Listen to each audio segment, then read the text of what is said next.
Pamela Salzman. I'm happy you are with me today. In today's cooking class, I'm going to show you my favorite way to cook Brussels sprouts. You'll never cook them another way again. One of the issues I have with Brussels sprouts is when they're roasted, sometimes they stay a little hard and dense inside, especially like by the core. So this method, although there is an extra step involved, I'm telling you will give you tender Brussels sprouts that are still nice and crispy on the outside, which is what we all want, right? So the first thing you're gonna do is bring a pot of water to a raging boil.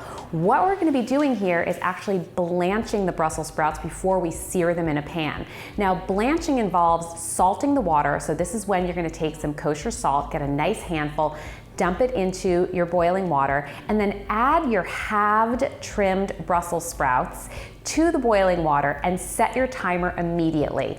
Don't wait for the water to come back up to a boil. You'll probably end up overcooking your Brussels sprouts that way. So set your timer for 6 minutes. If you've got little tiny Brussels sprouts, maybe 4 minutes should be enough. Once the 6 minutes is up, then drain them fully. Normally, what I would do with blanching is I would probably also have an ice water bath ready, but in this case, I'm not going to.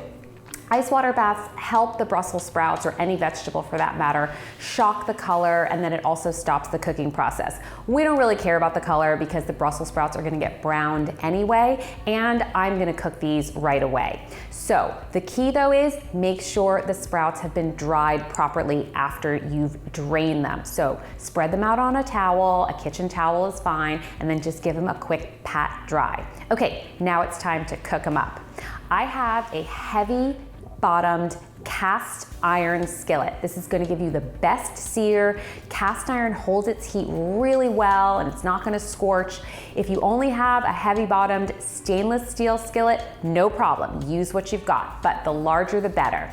So I'm going to use some olive oil today and a little bit of ghee. I'm going to combine both. I love the flavor, and ghee has a higher smoke point than olive oil, but like I always say, use what you've got, or use what you prefer. So if you've got butter and you want to use that with your olive oil, great. Avocado oil, great. Coconut oil, whatever you want.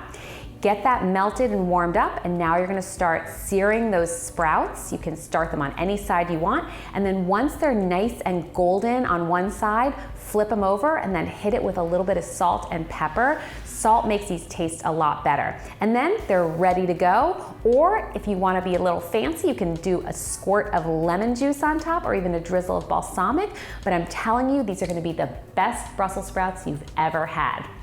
Hit me with comments and questions below, and I hope to see you back in my kitchen next week for more.